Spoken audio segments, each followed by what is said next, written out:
केसरिया बालम अवोनी अधारो मारे देश जी। केसरिया बालम अवोनी अधारो मारे देश जी। ने बाएं हाथ में धनुष को उठाया और दाहिने हाथ से गाय के गोबर का लेप दे दिया। जानकी जी ने क्या किया, बोले एक हाथ से धनुष को उठाया, गोबर का लेप दे दिया। जनक जी आए, पूछा, बोले जानकी घर बड़ा स्वच्छ है, धनुष के नीचे से सफाई की हुई है, इस धनुष को उठाने के लिए किस किस को बुलाया? तब सीता जी कह रहे हैं, बोले हमने किसी को नहीं बुलाया। अरे राजकुमारी, तूने किसी को बुलाया नहीं तो इसके नीचे से सफाई कैसे करी? बोले हमने एक हाथ से इसको उठाया, दूसरे से ले दे दिया।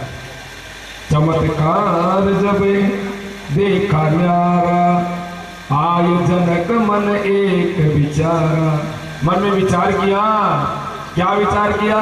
बोले वीर धरा का धनुआ तोड़े, नाथा सिया का उसी से जोड़े। बोले जो धनुष को उठाने वाला ही होगा उसके साथ में इसका विवाह कर दोगे तो बराबर संबंध नहीं होगा। उठा तो इसने लिया है बाएं हाथ से, अब तो इस धनुष को जो तोड़ेगा उसके साथ में मैं सीता का विवाह करूंगा। ये परण उसी दिन रखना। और आज जनक जी हताश होकर के कह रहे हैं, बोले मुझे इस बात का पता नहीं था कि धरती वीरों से खाली है, नहीं तो मैं ये काम नहीं करता। लक्ष्मण जी वही बैठे थे, क्रोध आया, आंखें निकल निकल करके पड़ने लग गई, केसों को सवारने लग गए और खड़े हो गए हैं। खड़े होकर के कह रहे हैं कि भैया आदेश दो, आज मैं सहन नहीं कर सकता। जिस धरती पर एक सूर्यवंशी राजकुमार हो वहां पर भी एक सी भाषा अनुचित होती है। यहाँ तो दो दो राजकुमार और आपके रहते हुए मैं ये शब्द नहीं सुन सकता। और मैं आपको अभी एक बात बताऊं, काचे घाटे जिम्मेदार हो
सीताराम सरकार की जय हो।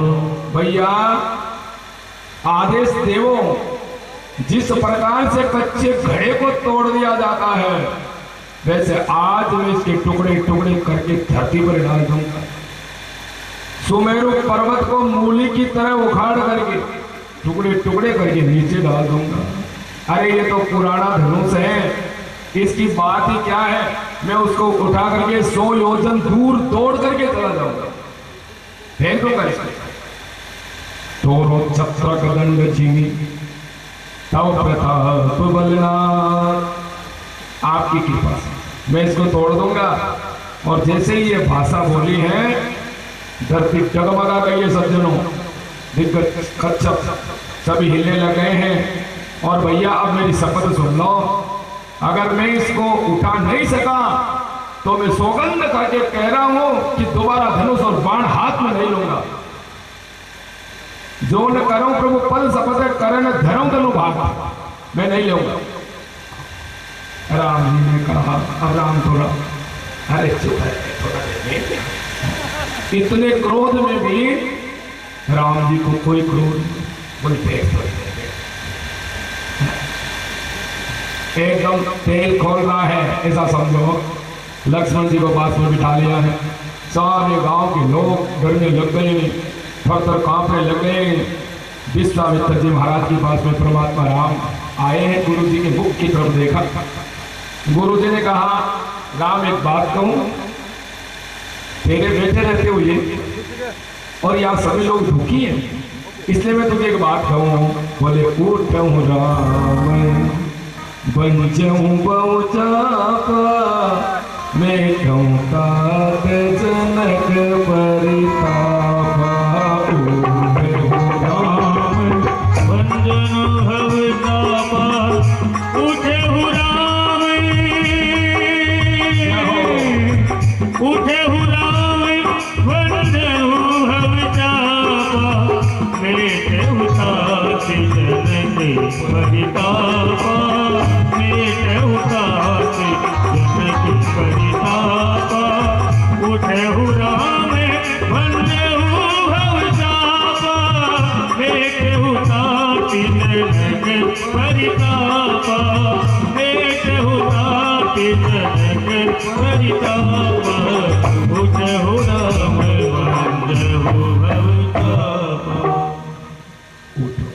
और उठ करके और इससे धनुष का कल्याण करो। इसके साथ साथ में गांव के जितने भी लोग हैं वो भी दुखी हो रहे हैं, इनका भी आप सारा संशय तोड़ दो। राम जी खड़े हो रहे हैं, देवता आकाश में आ जाते हैं, पुष्पों की बरसात करने लग गए। लेकिन इधर है माता सुनैना जी कह रहे हैं, ए सखी दर क्या हुआ? बोले देखो आज मत्ती मारी गई है बड़े बड़े राजाओं की, कितने बड़े बड़े राजा आए हैं, किसी से ये धनुष से तस्य वश नहीं हुआ, तो ये छोटा सा राजकुमार ये क्या धनुष तोड़ेगा? क्यों बुद्धि भ्रष्ट करने वाले काम कर रहे हो? जाकर के बोल दो राजा से कि ये काम नहीं होना चाहिए, ये राजकुमार इसको नहीं उठा सकता, ये छोटा। लेकिन सखियां कह रही हैं, बोले रानी जी आप जो ये बात कह रहे हैं ना, ये शोभा नहीं देती। बोले क्यों? बोले देखो सूर्य छोटा सा लगता है लेकिन पूरे संसार को प्रकाशित करता है? दूज का चंद्रमा छोटा लगता है लेकिन पूरी दुनिया हाथ जोड़ती है, इसलिए इनको छोटा मत कहो। माता सीता जी माता सुनी, वो कह रहे हैं रघुवर धनुष चढ़ावसी, कोई इनमें फेर न पार, धनुष चढ़ो चाहे मत चढ़ो भैया, राम भवर भरता। राम जी मेरे भरतार हैं, चाहे धनुष चढ़े या नहीं चढ़े, मैं तो मान लिया। अब तो परमात्मा राम सज्जनों खड़े होते हैं, सदगुरुदेव भगवान को प्रणाम किया और आगे बढ़ रहे हैं। जब आगे बढ़े तो सारे राजा एकदम भौचक्के रह गए हैं। गुरु जी को प्रणाम किया। लक्ष्मण जी कह रहे हैं, बोले शेष जी आप इस धरती को टाइट पकड़ करके रख लेना, मेरे भैया आज इस धनुष को तोड़ेंगे, टुकड़े टुकड़े करके धरती पर डालेंगे और उस समय धरती हिल सकती है। दिग्गज कच्छप सभी तैयारी कर लो। तो सब बैठे हैं। शेर करी श्री राम जी मन में राखो धीर, गुरु को शीश नवाय के, धनुष लियो रघुवीर। पास में पहुंचे हैं, धनुष को प्रणाम किया क्योंकि शिव का है धनुष। प्रणाम किया और सज्जनों, कब धनुष उठाया, कब ऊपर किया, कब टूटा, कब टुकड़े टुकड़े हुए, किसी को पता नहीं चला। बाबा तुलसीदास जी के भरी भुवन घोर कठोर रव रवि बाज तज मार भूचल चिक चिक करे दिग्गज डोल मई आई कोल कुरुम कले मल सुर असुर मुन कर कान देखी सकल विकल विचारे हो दंड धन्य हो राम तुलसी जय वचन हरे भुवन घोर कठोर रवि बाज तज मार भूचल ढोल महीरी कोल कुरुम कले मल सुर असुर मुनि कर काट दीनी सकल विकल विचारे हो दंड धन्य राम तुलसी जय वचन उचारे। बोली सीताराम सरकार की धनुष टूटी हुई, कोई आपकी आदपाश टूटी हुई जगत तो जोर धीरे सी बज मत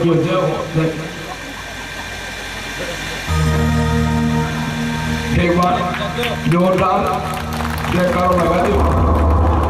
बोले सीताराम सरकार की जय हो। जनकपुरी की माताएं क्या कर रही है सज्जनों?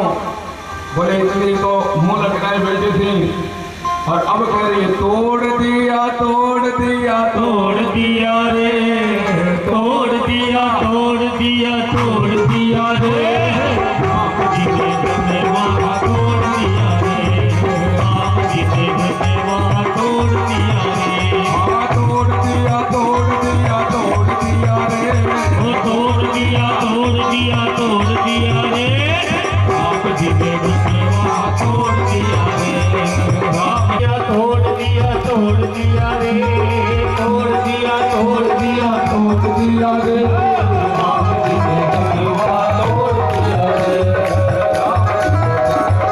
तोड़ दिया रे। देश देश के राजा आए, देश देश के राजा आए, देश देश के राजा आए, देश देश के राजा आए, सबका मुखड़ा मोड़ दिया रे, सबका मुखड़ा मोड़ दिया रे, राम जी ने धन्यवाद तोड़ दिया रे, राम जी ने धन्यवाद तोड़ दिया रे, तोड़ दिया तोड़ दिया तोड़ दिया तोड़ दिया तोड़ दिया रे, राम जी ने धन्यवाद तोड़ दिया रे, राम जी ने धन्यवाद तोड़ दिया रे।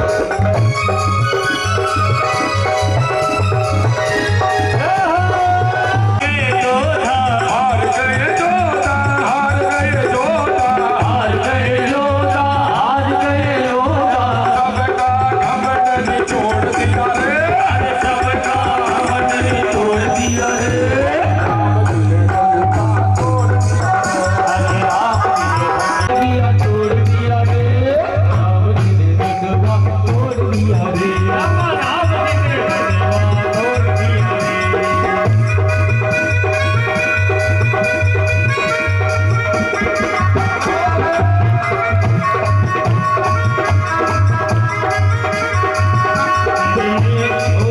मेरे मौसमिया के लाल कोई बिना ना करियो श्रृंगार,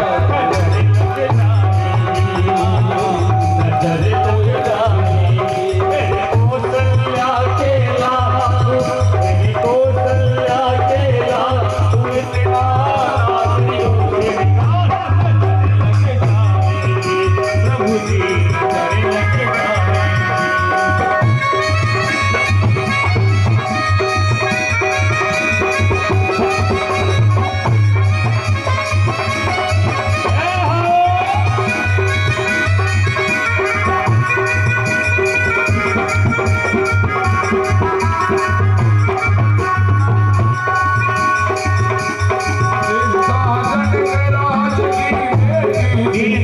जनक राज की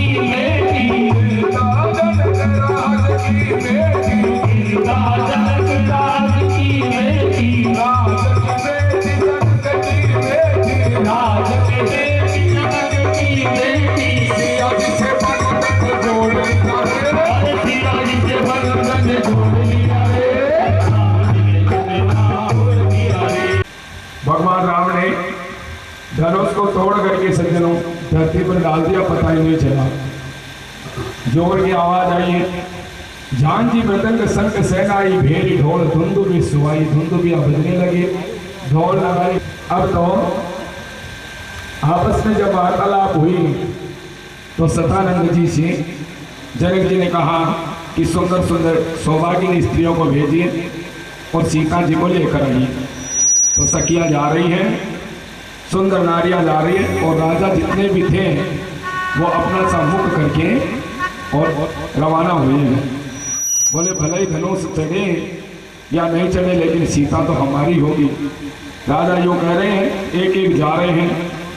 अब सज्जनों सखियां जाकर के सीता जी से कह रहे हैं, तुम उठो सिया श्रृंगार करो, शिव धनुष राम ने तोड़ा है।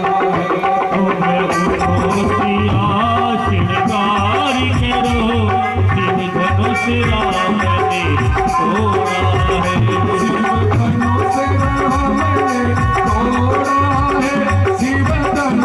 राम ने तोड़ा है, शिव धनुष राम ने तोड़ा है, शिव धनुष राम ने तोड़ा है।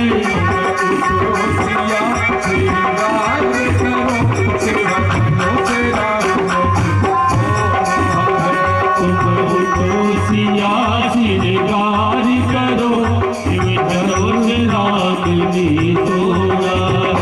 आशीष सिया के चूनड़ सोए, टीके की छवि न्यारी है। ओ शीश सिया के चुनरी सोहे, टीके की छवि न्यारी है। क्या करो रघुवर को जाने प्यारी है। प्यारे प्यारे जाते हो रघुवर को जाने है। रघुवर को जाने की प्यारी है, मेरे राम को जाने की प्यारी है। रघुवर को जाने की प्यारी है, मेरे राम को जाने की प्यारी है।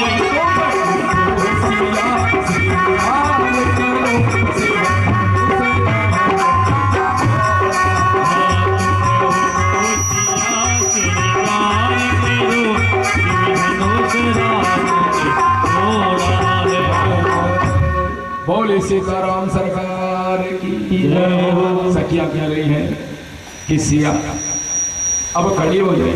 क्यों? बोले राम जी ने धनुष को तोड़ दिया है। सज्जनों बड़े प्यार और दुलार से सभी सखियां, राजकुमारियां, सहेलियां श्रृंगार करके और माता सीता को, जगत की मां सीता को लेकर के आए हैं। देवता पुष्पों की बरसात कर रहे हैं।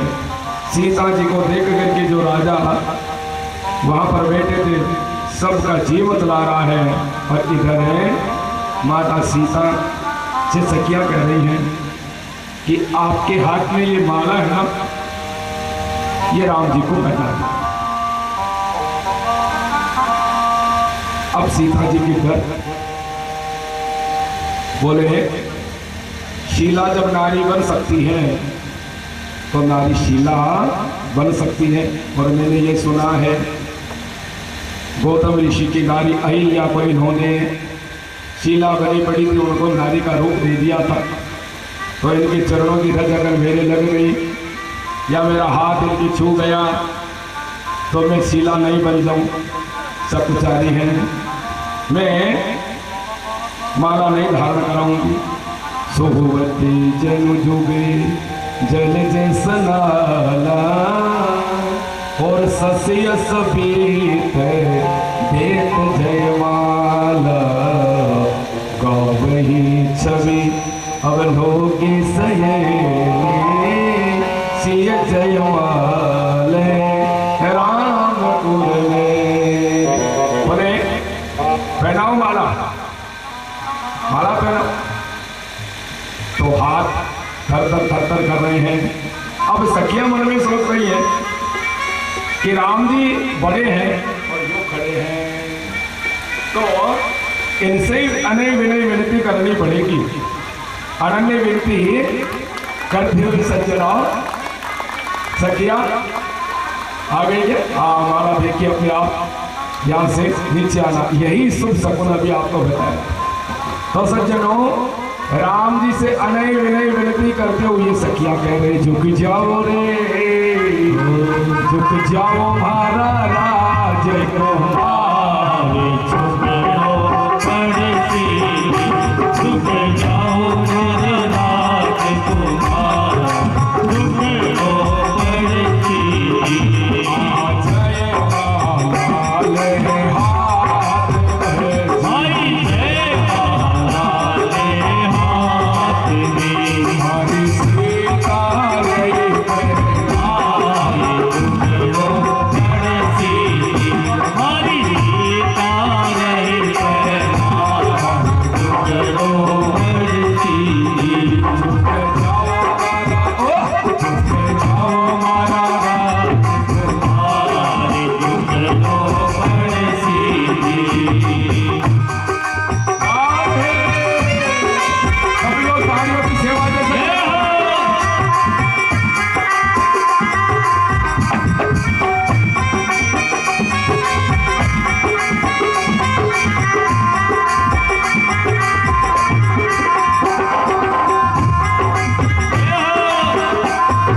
बड़े ही सुंदर भाव से, बड़े सुंदर भाव से सबसे पहले जनकराज की चिंता टूट गई और सुनैना जी की शंका टूट गई, राजाओं का अहंकार टूट गया, नगर के नारियों के मन में जो वियोग चल रहा था, शंका चल रही थी, वो टूट गई और सीता जी का वियोग राम जी से था, वो टूट गया।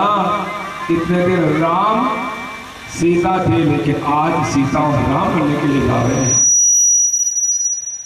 माला पहनाइए, ब्रह्मा आदि देवता सभी छोटे छोटे रूप बना करके आगे सब नृत्य कर रहे हैं। बड़े ही सुंदर भाव का वातावरण जनकपुरी में हो गया।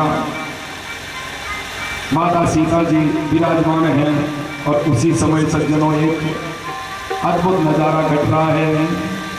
बोले पता लगा परशुराम जी को कि धनुष टूट गया, तो घूमते घामते आज जनकपुरी में आ जाते हैं।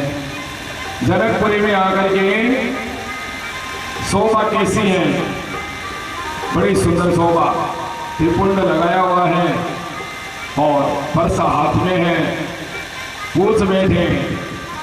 बोले ए जनक, इस शिव के धनुष को किसने तोड़ा है?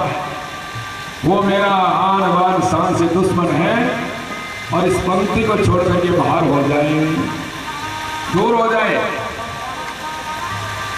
तो राम जी पास में आए हैं, भगवान राम तो राम है सज्जनों, सामने आकर के हाथ जोड़ दिया और कह रहे हैं नाथ शंभु धनु बंदनिया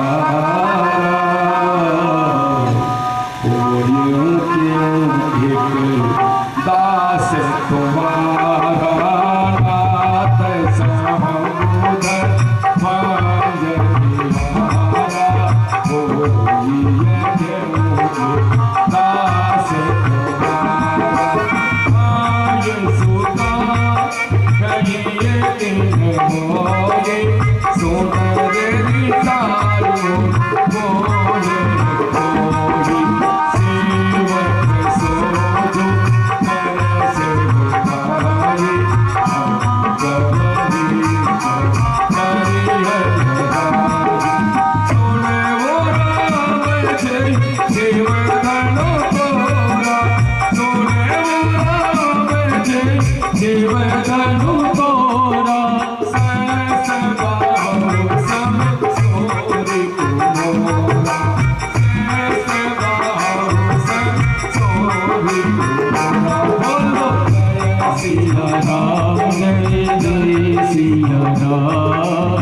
धनुष को तोड़ने वाला आपका कोई दास ही है। अब यहाँ देखिए शिक्षा, सभी लोग जयकार कर रहे हैं, लेकिन राम जी को किंचित मात्र घमंड नहीं है।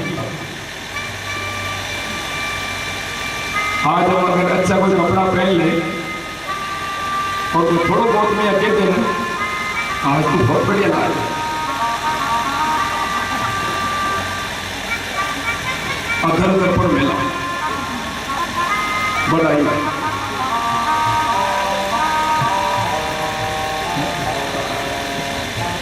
आज तो वाकई पूरा लागता है। क्या बोल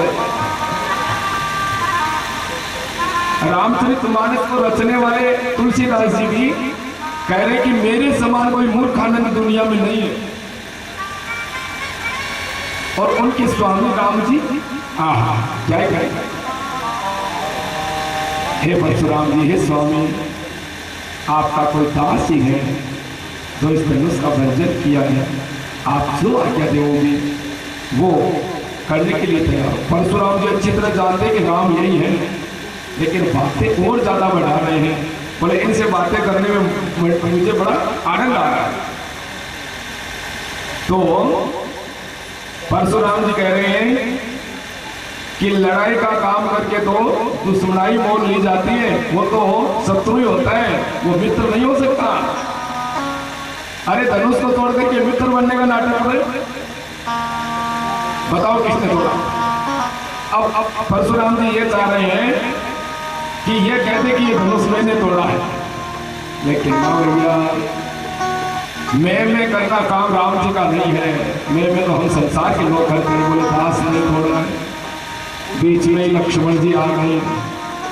लक्ष्मण जी ने कहा बहु जी हो तोरी लड़काए, अरे कबो असीस की गोसाई। है स्वामी, राम जी तो लड़कपन में, छोटेपन में, बचपन में ज्यादा ने कितने धनुएं तोड़ी है, छोटी छोटी धनुएं बहुत तोड़ी। आज तक इसने गुस्सा नहीं किया। आपको किस चीज पर गुस्सा आ रहा है? हाँ, परशुराम जी ने जैसे कोई हवन में घी की आहुति देवे, वैसे परशुराम जी परसा को सुधारते हुए कह रहे, मेरी तो बालक काल बस है। तो बालक है अभी, तुझे पता ही नहीं है क्या बोलना चाहिए। रेंद्र को बालक काल बस बोलत कोई न संभार, धनो इस समुद्र को रारी धनो विधि सकल संसार। ये विश्वविख्यात धनुष है और इसको तोड़ने वाला कोई साधारण नहीं। वो मेरा हान वान सबसे दुश्मन है। साइड हो जा। है राजा जनक, पता इस धनुष को कितने तोड़ा? पूरी तेरा जहां तक राज है उसको उलट के रख दूंगा, बता जल्दी। राजा जनक जी तर तर तर तर तर तर करने लगे। सोने राजी चिंता कर रहे, नगर के नर नारी सब कांप रहे हैं, लेकिन परमात्मा राम राम राम बोले मेरे भक्त कितने प्यारे प्यारे होते हैं। छोटा बच्चा माता के सामने, पिता के सामने जब टुकलाती भाषा में बोलता है ना, तो उनको बहुत अच्छा लगता है। वो उसमें गलती नहीं देखते। और राम जी कह रहे कि मेरे सामने तो विश्वास से कुछ भी ना मिले, बस मैं तेरा कल्याण कर दूं। तो यहाँ परशुराम जी को देख करके परमात्मा बड़े खुश हो रहे हैं और लक्ष्मण जी विरोध कर रहे हैं, परशुराम जी विरोध कर रहे हैं। मात पिता जन सोच बस कर सिमही से किशोर, गर्भन के भगतन ने परसु हो विगति हो। हे बालक, मेरे परसा की तरफ देख। गर्भवती नारियों के गर्भ भी नीचे गिरता थे तो मेरे परसा की आवाज होती है। लक्ष्मण जी को कोई फर्क नहीं। लक्ष्मण जी हंस रहे हैं और हमारे ऊपर अगर कोई क्रोध करे हम हंसे ना तो और ज्यादा क्रोध आता है। ये खास बात। तो परशुराम जी को और ज्यादा क्रोध आया। बोले बीएससी लखनऊ।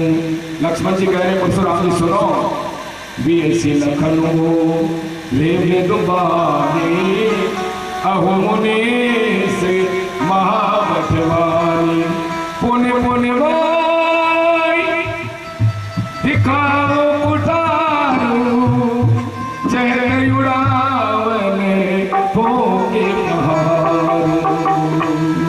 अरे आप तो ऐसी बातें कर रहे हैं जैसे भूख से कोई सुमेरु पर्वत को उड़ाओगे और बार बार क्या ये परसा दिखा रहे हो, काटो, चला दो मेरे मस्तक पर इसको। यहाँ कुमड़ बत्तियां नहीं है जो आप गिराओगे, मैं बताऊंगा। मैं सूर्यवंशी राजकुमार हूं, नाम लक्ष्मण है मेरा। डरने वालों में नहीं हूं मैं, चलाओ अपने परसे।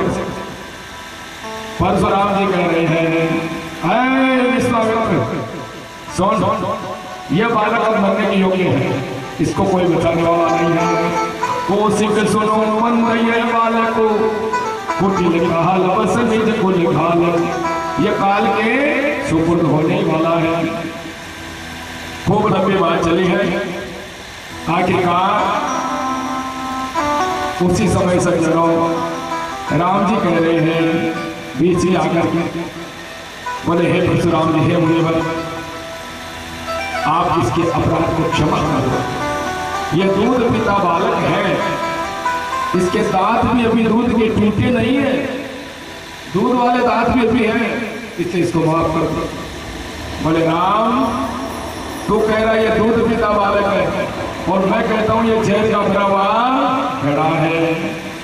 ये ऊपर से गोरा दिखाई दे रहा है, लेकिन अंदर इसमें जहर भरा पड़ा है। ये कम नहीं है, देख अभी भी मेरी तरफ टेढ़ा टेढ़ा देख रहा, हंस रहा। राम जी ने कहा, परशुराम जी वैसे तो हम काल से भी नहीं डरते हैं, काल सामने आ जाए ना तो उनको भी हम धाराशाही कर देते हैं, लेकिन आप ब्राह्मण हैं और आपके गले में जले हुए हैं। मैं विप्रों की बहुत इज्जत करता हूं। क्यों?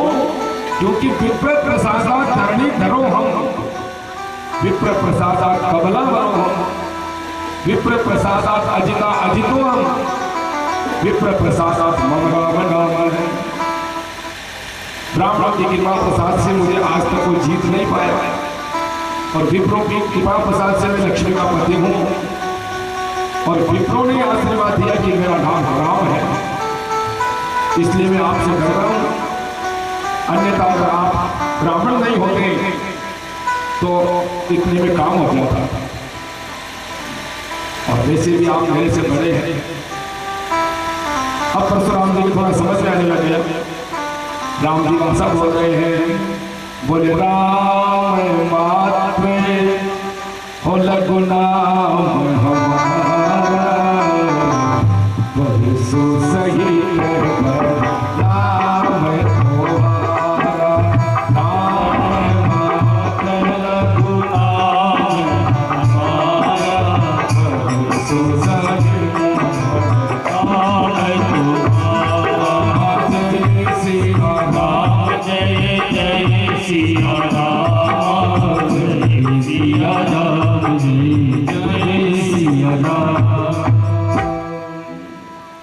हे मुनिवर, आपके नाम में 5 अक्षर हैं, परशु राम, और आपका उपनाम राम है, उससे पहले 3 अक्षर और, तो आपका उपनाम राम वो मैं हूं, तो 3 अक्षरों में आप वैसे बड़े हो गए। और ब्रह्मा जी ने जब रचना करी थी उस समय सबसे पहले मुख को प्रकट किया, उसके बाद में हाथ का नंबर आता है। तो मैं हाथ हूं, आप मुख हैं, इसलिए आप शरीर के हिसाब से भी बड़े हैं। अब कुल के हिसाब से देखें तो आप विप्र हैं, आप ब्राह्मण हैं, मैं क्षत्रिय हूं, आपकी श्री चरणों में प्रणाम करता हूं। राम मात्र लगु नाम हमारा, परशु सहित नाम तुम्हारा।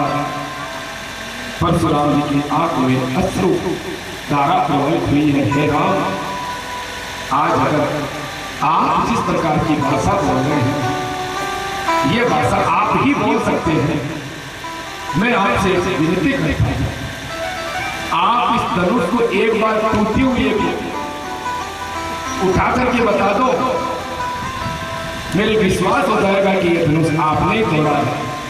मानो परशुराम देखना चाह रहे हैं कि धनुष को उठाते हुए मैंने राम जी को नहीं देखा। भागवत का प्रसंग याद आता है, जब हलाहल विष शिव जी को ले जाकर के पिला दिया था, और शंकर भगवान ने ठाकुर जी को उस मोहिनी रूप को नहीं देखा, तो शिव जी ने दोबारा मैंने आने की विनती करी थी ठाकुर जी से कि हे प्रभु, आप एक मोहिनी रूप को मुझे भी दिखा दो ना, क्योंकि मैंने देखा नहीं आपके मोहिनी रूप को। तो मोहिनी रूप भगवान ने बनाया, शिक्षा किया था, कथा बड़ी प्यारी है। तो यहां मानो परशुराम जी भी देखना चाहते हैं कि राम जी धनुष उठाए कैसे लगते हैं। बोले राम रमापति कर दनु ले वो, खेचहु मिटे मोर संगे हो, राम रमापति कर दनु ले वो,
उस धनुष को उठा करके दिखाता।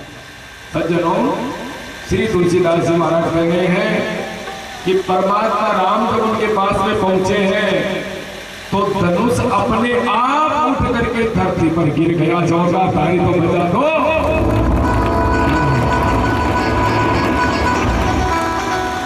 आप सब हनुमान जी बने बैठे हैं, आपको शक्ति याद दिलानी पड़ती है। जब शक्ति याद दिलाते तब तो जोरदार ताली बजाते। धनुष सबसे आप नीचे गिरा और गिरते परशुराम जी के हाथ यूं हो गए।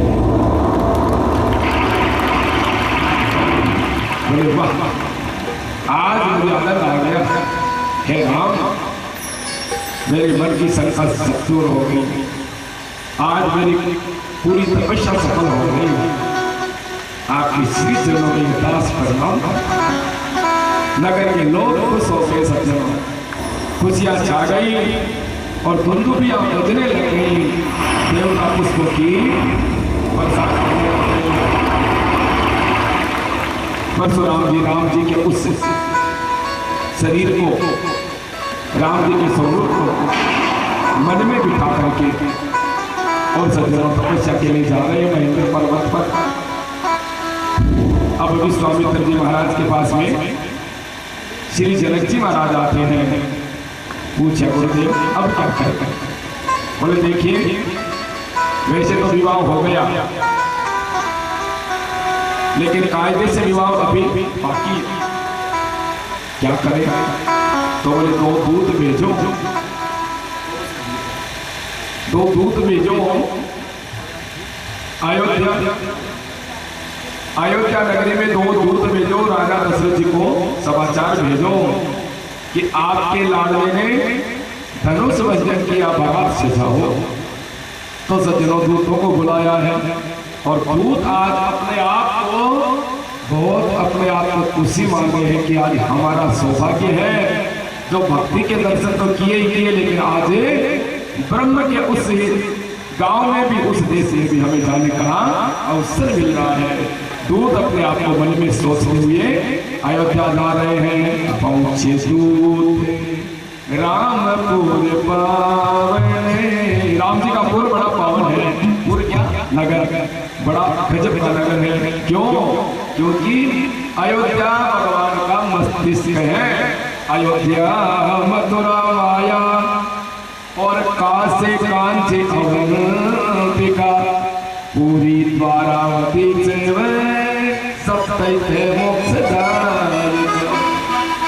अयोध्या भगवान का मस्तिष्क है। तो आज अयोध्या के लिए दूत गए हैं और आनंद फानंद में दूत पहुंचे हैं। हाथ में एक पाती है। उसी समय दशरथ जी महाराज को पता चला कि जनकपुरी से दो दूत आए हैं। तो ब्राह्मण मंडली को साथ में लेकर के स्वस्ति वाचन करते हुए दूतों को बुलाया, आतिथ्य किया, सत्कार किया, स्वागत किया। बड़े सुंदर भाव से स्वागत करके और अपने महल में लाए। पूछा कहाँ से आए? बोले जनकपुरी से आए हैं और ये हम बहुत सुंदर पाते लेकर के आए। आपके दो लाडले वहां पर विराजमान है। एक लाडले ने धनुष को तोड़ दिया। अब राजा दशरथ जी के मन में विश्वास नहीं हुआ। माता पिता को अपना बच्चा चाहे कितना ही बड़ा काम कर दे, उसको विश्वास नहीं होता कि मेरा ही बेटा कर सकता है क्या। राजा दशरथ जी के मेरे ही बेटे क्या हो? बोले हाँ महाराज, आपके पुत्र है वो और धनुष तोड़ दिया। अरे बोले मेरा लाडला तो छोटा सा है, वो कैसे धनुष तोड़ सकता है? बोले तोड़ दिया मेरा। अच्छा। और उसी समय खेलते खेलते भरत जी और शत्रुघ्न जी आ गए। बोले पिताजी क्या बात है? बोले खेलत रहे कहाँ सुधि पाई, आए भरत सहित दोनों भाई, पूछत अति सने सचाई, तात कहाँ से पाती आई। ये पाती पत्रिका कहाँ से आई है पिताजी? आप क्या पढ़ रहे हैं सुनाओ। तब भरत जी महाराज को पता चला, अरे भरत तेरे भैया ने धनुष को तोड़ दिया। मेरे भैया ने धनुष तोड़ दिया। वो चल करके पड़े, भैया तूने धनुष तोड़ दिया, ये बहुत ही सुंदर कार्य है। पिताजी क्या करना बताओ? बोले ये दूत कह रहे हैं कि बारात सजाओ। तो सज्जनों आज दशरथ जी कह रहे हैं अरे सुन मुकुट मणि और तुम समर्थन को राम लखन जिनके तनये विश्व विभूषण। हे दशरथ जी आज आपके समान दुनिया में कोई धन्य नहीं है। राम लक्ष्मण जैसे आपके पुत्र हैं वो यहाँ बैठे हैं।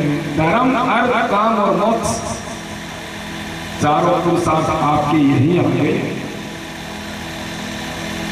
राजा भरत जी से कह रहे हैं कि 2005 बढ़िया बढ़िया सेवकों को यहाँ छोड़ दो, बाकी 2 रथ सजवाओ। एक पर राजा मिला देंगे और पहले गुरु जी को दिखाएंगे। गुरु जी के लिए बढ़िया रथ सजाओ। यह होती है गुरु भक्ति। राजा ने कभी भी गुरु जी को नहीं भूला, और जो अपने जीवन में गुरु को नहीं भूलता है, जो गुरु की कई बात पर चलता है, जो गुरु के मंत्र को जपता है, सज्जनों उस पर आँच और विपत्ति आ नहीं सकती, क्योंकि गुरु ही गोविंद को बताने वाले हैं। गुरु को कभी भी मनुष्य नहीं समझना चाहिए। अगर गुरु है तो वो ईश्वर के स्वरूप में समझे उनको। गुरु गोविंद तुम खड़े का के लागू पाए। बलियारी गुरु आपकी गोविंद दियो बताइए। वैसे तो देखिए 2 छोटा सा दिखने में, इसका सिद्धांत क्या होगा? बोली गुरु और गोविंद दोनों खड़े हैं तो पहले चरणों में किसके लगूं? तो गुरु जी के सामने शिष्य ये शंका जाहिर करिए मैं किसको प्रणाम? तो देखिए गुरु असली कौन है, ध्यान से सुनिए बात। गुरु कह रहे बेटा कभी ऐसी विपत्ति आ जाए तेरे सामने कि मैं भी खड़ा हूं तो ठाकुर जी खड़े हैं, तो तू प्रणाम कर ले किसको करेगा? शिष्य कह रहा गुरु जी यही तो बात मैं पूछ रहा हूं कि मैं प्रणाम गुरु को करूं या ईश्वर को करूं? तब गुरु ने कह दिया बेटा मैं हूं हाड़वास का पुतला, तेरा धर्म है कि तू गुरु को प्रणाम पहले करे, लेकिन मेरा धर्म है बेटा कि चाहे मुझे तू प्रणाम करे या नहीं करे। असली गुरु सदैव यही बात सिखाएगा, मुझे प्रणाम कर चाहे मत कर, लेकिन मैं तुझे गोविंद से मिलाने में अगर सफल हो गया तो मेरा शिष्य तू बना है, वो बनना सफल है तेरा जीवन सफल हो। इसलिए गुरु गोविंद दो खड़े काके लागू पाए। अरे बलियारी गुरु आपकी गोविंद क्यों बताओ? आप नहीं होते तो इस समस्या का समाधान कौन करता? इसलिए अपने गुरु को भूलने का काम दशरथ जी का नहीं। 2 रथ सजवाया गया है, एक रथ पर महाराज, दूसरे पर दशरथ विराजमान हुए हैं। अब जिन लोगों को यहाँ पर छोड़ा था वो मन में विचार कर रहे हैं कि हमें यहाँ क्यों छोड़ दिया, हमारा कितना दुर्भाग्य है। जो भक्ति ब्रह्म से मिलेगी, राम सीता का विवाह होगा, वो विवाह हम देख नहीं पाएंगे। हम कितने दुर्भाग्यशाली हैं, हम क्या करें? रो रहे हैं, दुख कर रहे हैं। भरत जी ने कहा रो मत, जल्दी आपसे भी राम और सीता का मिलन कराएंगे। अब सज्जनों बड़े सुंदर भाव से अयोध्या नगरी से बारात सज रही है और रवाना हो रही है। क्या कर रहे हैं? महाराज राजेश्वरानंद जी का एक बड़ा प्यारा पद है, मेरी राम जी की अजब बारात अवध से मिथिला चली, मेरे राम जी के अजब बारात अवध से मिथिला चली, मेरे राम जी की अजब बारात अयोध्या से मिथिला चली। मिथिला चली मिथिला चली मिथिला चली मिथिला चली रे राम जी के अजब बारात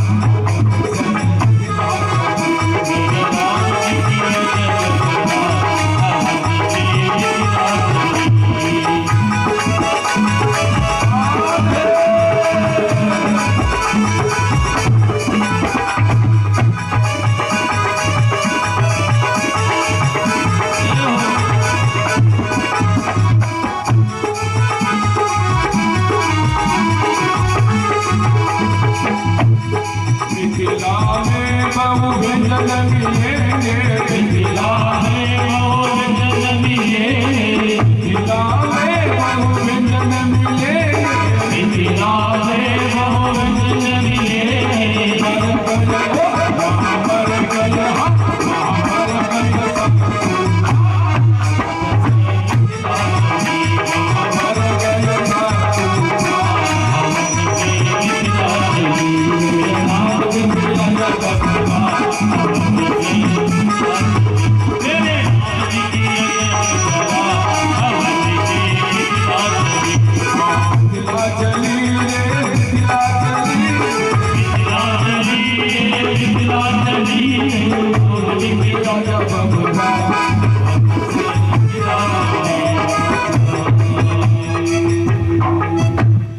बोले सीताराम सरकार की जय हो।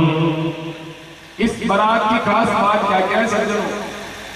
इस बारात में सभी मंत्रीगण साथ में हैं, गुरु जी साथ में हैं, लेकिन इस बारात में दूल्हा नहीं है, खाली बारात ही है तो बड़ी प्लेन, लेकिन दूल्हा नहीं है।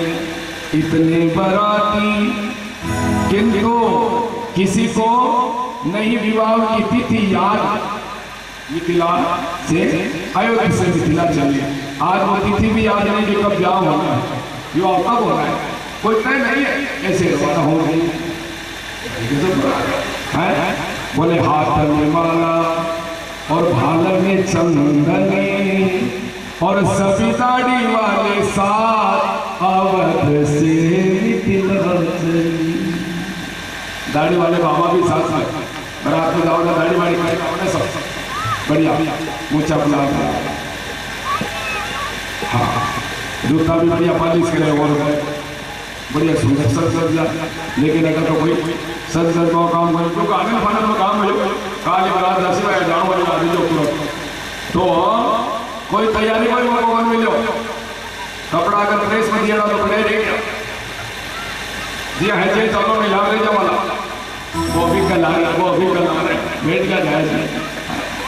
तो सज्जनों बारात आ रही है, इधर है जनक जी बड़े सुंदर भाव से साज सजवाए हैं। बोले मंगल द्रव्य मनोहर राजत बाजत विपुल निशाना। 1 महीने की कथा होना तब आनंद है, पूरी 1 महीने की कथा होना कभी तब थोड़ा पूरा आनंद आता है। घोड़े सजे धजे हैं, बारात चल रही है और तुलसीदास जी के छबीले छल सब हरे सूर सुजानन बीरे पकड़े छल सब सूर सुजानन पद कर असवार की कला पद कर असवार की कला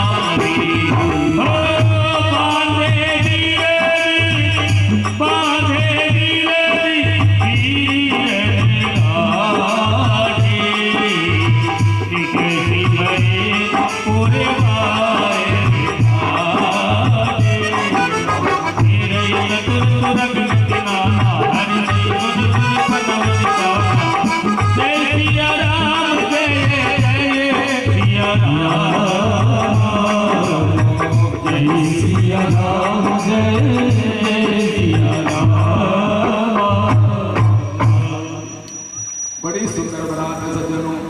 देवता पुष्प की बरसात करें, एक नहीं कम से कम 10 पेज में बारात का वर्णन है।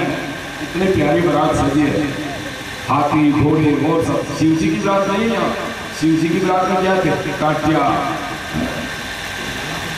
सुअर, कुत्ता, भूत, प्रेत, पिशाचिनी, योगिनी, मारीगढ़, बेकार, ऐसी शिव जी की बारात। लेकिन राम जी की बारात तो बड़ी प्यारी है, सब जा रहे हैं, राम राम का उच्चारण हो रहा है।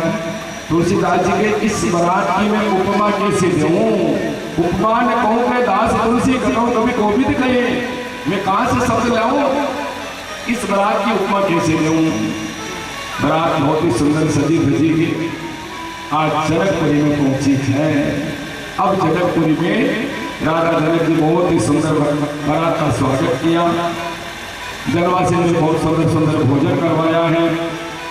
राजा दशरथ जी के पास में सतानंद जी आए और कह रहे महाराज समय हो गया विवाह का। मार्गशीर्ष शुक्ल पक्ष की पंचमी तिथि विवाह का मुहूर्त निकला। वर्मा जी भी वहीं पर थे। बहुत बढ़िया मुहूर्त सोच करके और मुहूर्त के बारे में दशरथ जी को बताया गया। बहुत ही सुंदर घोड़े पर सवार होकर के परमात्मा राम आज तोरण पर आ रहे हैं और सज्जनों सखियां सुनैना के साथ में आती है। स्वागिनी 317 नंबर घोड़े पर बालकांड में बहुत ही सुंदर भाव से भगवान का परीक्षण कर रही है और एक गीत गा रही है जो आज भी हमारे यहाँ तोरण पर गाया जाता है। अब देखें से महाराज राग बताओ दोनों से, तो चलो कोई बात नहीं है, राग तो ठाकी है गाते शो में। अरे सुधरे से लोनो सखी सावन पकड़ो आयो राज सुधरे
बहुत ही सुंदर भगवान की पूजा हुई है।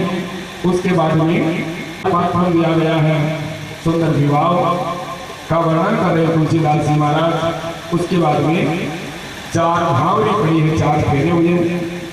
आपको पहले ही मैंने बता दिया था धर्म अर्थ काम और मोक्ष है। तो वो कहता है कि इन तीनों वचनों का हम सही सही पालन कर लिया तो हमारा मोक्ष सुलभ है। इसलिए चौथे में वर आगे हो जाता है और कन्या पीछे हो जाती है। मैं मेरे रास्ते जाऊंगा तो तेरे रास्ते जाना। बस इन 3 वचनों का पालन बड़े भाव से करना। मोक्ष कब सुलभ होगी? जब धर्म अर्थ और काम इन तीनों से बढ़िया तरीके से चलेंगे तो हमारा कार्य सफल हो जाएगा। उसके बाद में बाएं भाग में सीता जी को बिठाते हैं और सिंदूर दान करते, मांग भरते। सज्जनों तुलसीदास जी महाराज कह रहे मेरे पास में उपमा नहीं है। जब राम जी ने सीता जी की मांग में सिंदूर भरा, वो उपमा मेरे पास में नहीं है। इतना सुंदर वो वातावरण था, इतने सुंदर वो दृश्य था कि प्रमुदित मुनि ने भावरी फेरी, मेघ सहित सब रीति निवेरी, राम सिए सिर सिंदूर तेई शोभा कहीं नहीं जाति विधि कहीं, मैं कौन से विधान से उनकी रचना का वर्णन करूं, बड़ा प्यारा लगे। उसके बाद में मांडवी जी भरत जी के साथ में विवाह होता है, जो जनक जी के भाई की पुत्री थी, और सुनते कीर्ति शत्रुघ्न जी को गाई गई है। उर्मिला जी का विवाह लक्ष्मण जी के साथ में हुआ है। सज्जनों बड़े सुंदर भाव से विवाह हुआ। तत्पश्चात माया के पास में लेकर के जाते। आज 5-7 मिनट देरी हो सकती है, मैं ये चाहता हूँ कि आज ये बालकांड समाप्त न हो। तो माया के पास में लेकर के जाते हैं, और एक बात और बता दूं, 4 चीज डाली जाती हैं जब हवन होता है ना, तो विवाह के हवन में 4 चीज डाली जाती है।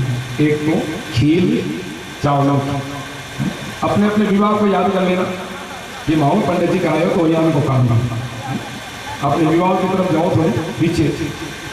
तो खीर, खेजड़ी के पत्ते और बतासे और घी, बतासा भी डाले जाते, 4 चीज डाली जाती है।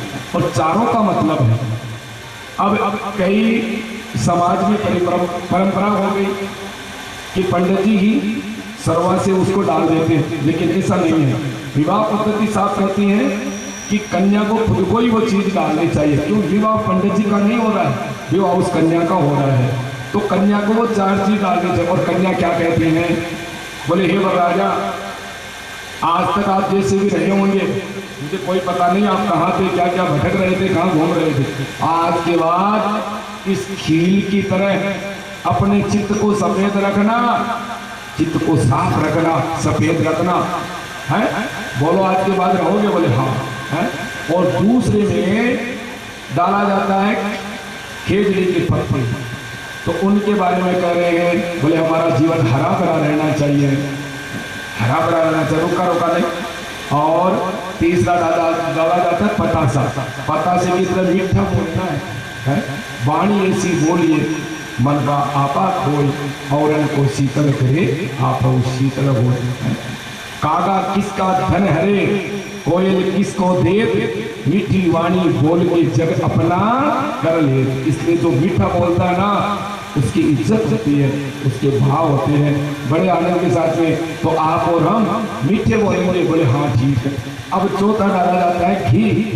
घी का मतलब है कि जीवन रुखा रुखा नहीं भैया, एकदम चिकन पड़ा रहना चाहिए। बात बात पर लड़ाया कर मैं लड़ा ही मारे, देखो भारत को पूछो मत को है बयान की कोई काम को बोले कुछ बोल 2 बार सुनावा जाता है। बयान की बार बार नहीं बोली, कड़ा 12 महीना का मारे में 5 महीना 6 महीना भूखी गुड़ी क्या रात की बोले भूखी, लेकिन 5 और राशि को जाए तो लगता है तो ठीक है, मुँह सुताएगा चाले फुलाएगा घी कीजिए। चिकन भरो जीवन रहना चाहिए पतिदेव। और ये 4 चीजें हम आज से संकल्प लेते हैं कि हरा भरा रहेंगे, मीठा बोलेंगे, और घी की तरह चिकन भरा रहेंगे, और खीर की तरह दोनों ही सफेद चित्त को रखेंगे। हमारा मन इधर उधर नहीं डोले, बस ये हमें वचन दे। और उसके बाद में माया के पास में लेकर के जाते हैं, माया के पास में खेल खिलाते हैं। बड़ा प्यारा खेल होता है, थोड़ा कच्चा दूध, परात में जल और एक अंगूठी का खेल। वहां पर पहेलियां भी पूछी जाती है ना। तो अंगूठी को डाल दिया जल में, लक्ष्मण जी को बना पड़ा छोड़ दिया, उतार दी पगड़ी और खड़े राम जी की सेवा में। सखिया पूछ रहे राम जी से, राम जी तो राम जी सुंदर भाव से बैठे हैं। सखिया कह रहे एक बात बताओ बना जी, ये अंगूठी आपको ढूंढनी है, और जिसको मिल जाए ना उसकी जीत हो जाएगी। तो ब्रह्म रूपी राम जी कह रहे हैं कि जीत तो भक्ति की होनी चाहिए, और भक्ति रूपी सीता कह रही है कि जीत तो ब्रह्म की होनी चाहिए, भक्ति की जीत नहीं। तो न तो सीता जी उस अंगूठी को पकड़ रहे हैं, और न राम जी उस अंगूठी को पकड़ रहे हैं, हाथ घुमा रहे हैं। बहुत देर हो गई, सखियों ने कहा क्या बात है, दोनों एकदम इतने भोले हो गया है? जो अंगूठी को पकड़ नहीं रहे हो, दिख रही है तो नहीं पकड़ रहे हो। सीता जी मुस्कुराए, राम जी मन में सोच रहे पकड़ ले सीता इस अंगूठी। बोले भाई नहीं पकड़ूंगी, मेरी जीत नहीं, जीत आपकी होनी चाहिए। जीत तो पति की होनी चाहिए, पत्नी की क्या जीत है? और जिस घर में पति की इज्जत होती है वहीं पर पत्नी जाती है, अन्यथा चाहे कितना ही बढ़िया घर हो, पियर भी जाती है ना तो एक बात पहली कह दे भाई देख हाँ जीजा जी कोई बात नहीं क्यों सीधी सी बात नहीं मैं बोल जाऊंगा। स्त्री का स्वरूप ऐसा है सज्जन, अपने पीर में भी अपने पति की इज्जत चाहती है। वो भले ही आदमी अपने पत्नी को दो शब्द कह दे लेकिन पत्नी सदैव अपने पति की इज्जत जहां रहेगी वहीं जाएगी। और उदाहरण के तौर पर माता अनुसुईया ने 6 महीने के बालक बना दिए थे भगवान, लेकिन सूतल लोक में भी लक्ष्मी जी लाने के लिए चले गए थे। इसलिए बार बार जब सखियों ने कहा कि ढूंढो पकड़ो अंगूठी को तो सीता जी ने निवेदन किया मन से, हे प्रभु मेरी ये सखियां हैं सुबह से भूखी प्यासी है, कुछ खाया पिया भी नहीं। पहली बात तो मैं जा रही हूँ तो इनके मन में बड़ा दुख है कि कल विदा हो जाएगी और फिर आप यूँ कर रहे उचित नहीं है, कृपा करो मन से। जैसी ये बात कही सरकार ने वो अंगूठी पकड़ ली है। अब सखिया जोर से हंसती हुई पूछ रहे बना जी एक बात बताओ एक की या दो की। अब राम जी तो राम भोले वाले बैठे थे, मन से और मुख से निकल गया बोले एक की। और सखिया हंसती हुई कह रही है एक की कैसे हो गए, दो हो, एक सीता जी एक राम, दो हो ना। लक्ष्मण जी का खबरदार मेरे भैया के बारे में एक शब्द भी बोल दिया भूल जाऊंगा मेरा भी ससुराल है। सखिया ने कहा आप बताओ फिर एक ही कैसे हो गए, अरे दो है फिर एक ही कैसे हो गए। तो बोले देखो मेरे राम भैया जो बोलते वो उपदेश साबित होता है संसार के लिए। ये कह रहे हैं एक ही तो बिल्कुल सत्य। बोले बताओ कैसे। बोले देखो आज तक ये दो थे, सीता अलग थी राम अलग थे, लेकिन अब ये बन गए सीता राम। दूसरी बात विवाह के बाद में जिस पत्नी का जिस वर का मन एक नहीं हो जाता वो घर कभी बसने वाला नहीं है। अगर मन दो रहे कथा चल रही अपना वाला जी में घर वाले कहते महाराज आपने भी 11,000 का देते ना डावड़ो है। और घर वालों कहते क्यों दौरा बहुत सुबह बैठो दुकान में जो श्याम दे दो हाँ टकना से सुनना क्या हमारा देख दो 11,000 रुपया कड़ा कोई आ जा कड़ा कोई आ जा सोरा ही लगे तो महाराज कोई बात नहीं।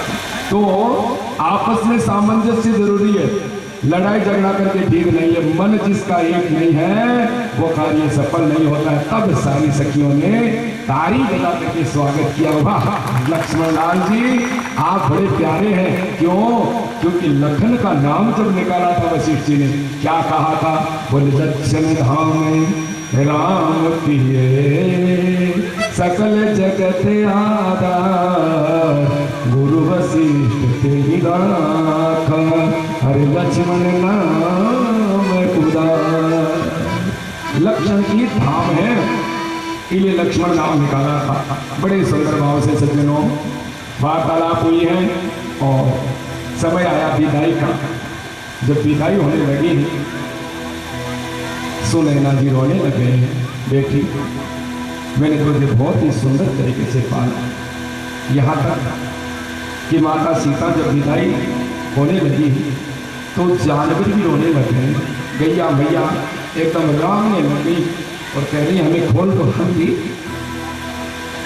सीता के साथ में, क्योंकि माता सीता का नियम था रोज गाय की सेवा करती, रोज उनको खिलाती नहलाती पिलाती।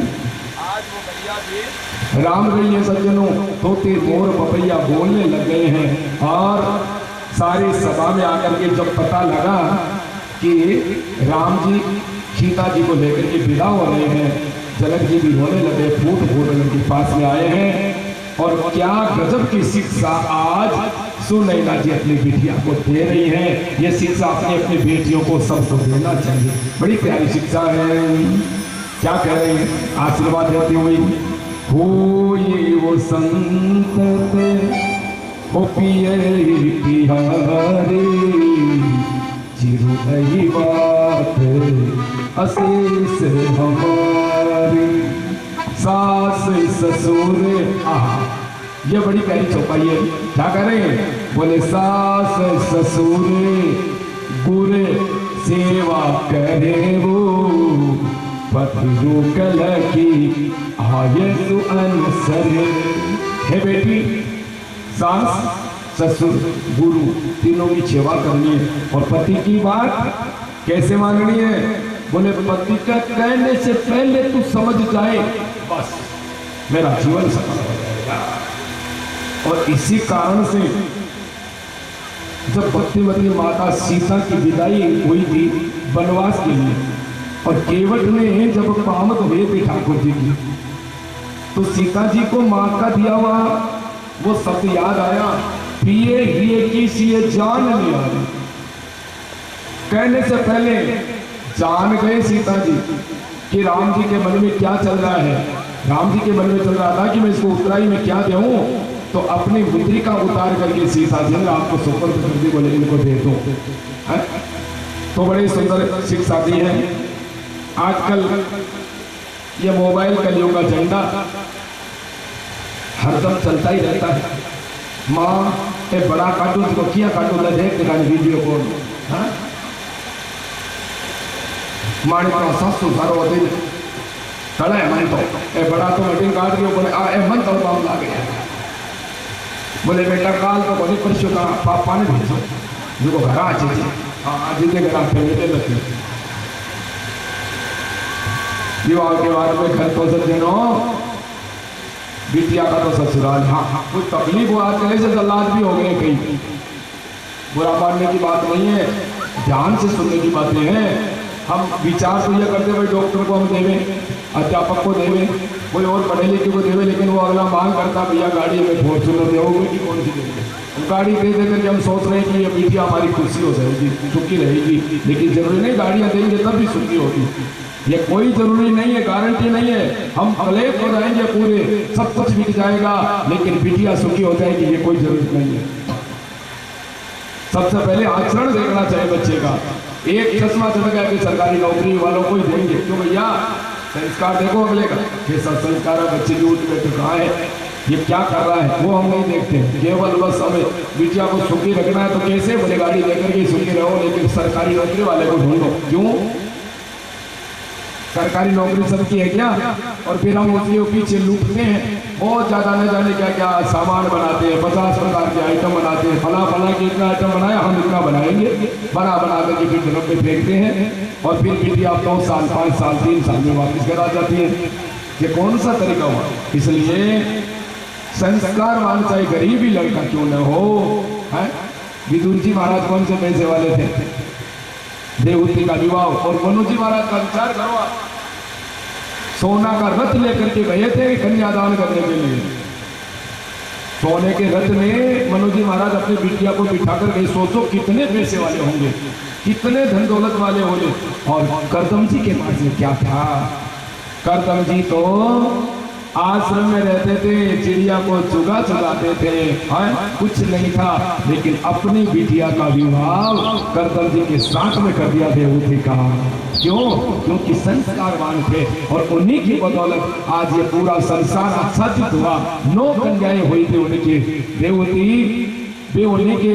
देखिए यहाँ पर अरुंधति मैया, अनसुईया जी, कला, शांति, ये सभी उन्हीं की कन्या थी।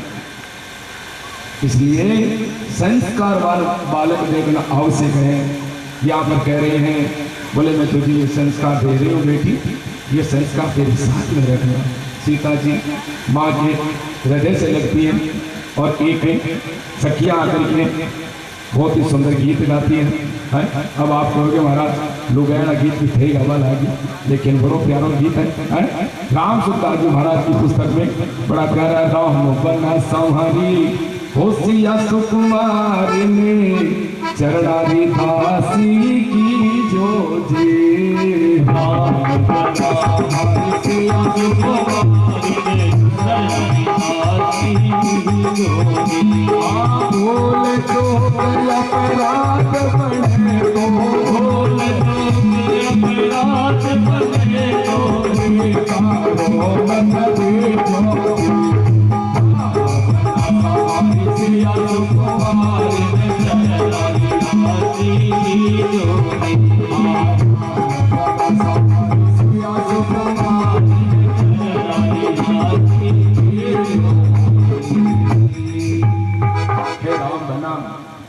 ये हमारी शिया सुकुमारी है, ये टहनी की तरह है। इसको हमने पाला पोसा बड़ा किया, कहीं गलती हो जाए तो दासी मान करके माफ कर देना। अब सखिया सज्जनों मिली है, सीता जी की विदाई हो रही है, पपक पपक करके रोने लगे। ऐसे कोई माता पिता नहीं है जो अपनी बेटी के विवाह में जब विदाई होती है और उनकी आंखों से अश्रु नहीं निकले। बड़े सुंदर भाव से विदाई हो रही है। वो इतरो पिताजी तो खेत सिहाये बाई सीधे चाला, इतरो पिताजी तो खेत सिहाये बाई सीधे चाला, थे आभूषण गोद कीजी थे युवड़े रोहार, थे आभूषण गोद की थे युवड़े रोहार, सिया बाई थे युवड़े रोहार, थी हो प्रेम की मूर्ति, थी हो प्रेम की मूर्ति, जीवन वाले जोते सियाये बाई पिताजी रोए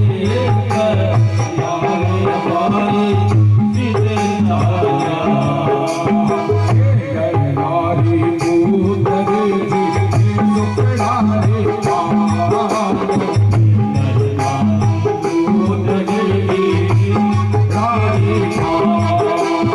आयो सने सावरो दे, आयो सावरो दे, बोले से काले सियारे बाई बोले वैसे काले सियारे बाई राम पिता मांगत कर जोरे नाम कहो भवो, आये अशेष बहुर से बनाए आये मसाई चले रघुराय, जो मधुर मूर्तियों में आए आई सले सिखन सब आई, उन धीरज दर कोवर आकार हार बाहर ले कहीं बहतारी, सिया राम जय जय सिया राम, जय सिया राम जय जय सिया राम, बोले सीताराम सरकार की जय हो। बड़े सुंदर भाव से सज्जनों माता सीता जी की विदाई हो रही है और मांडवी स्तुति कीर्ति उर्मिला जी इनके भी विदाई हुई है। बड़ी सुंदर पालकियां सजी हैं।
बोलो अपना बालाजी महाराज की जय हो, अपने बालाजी की जय हो।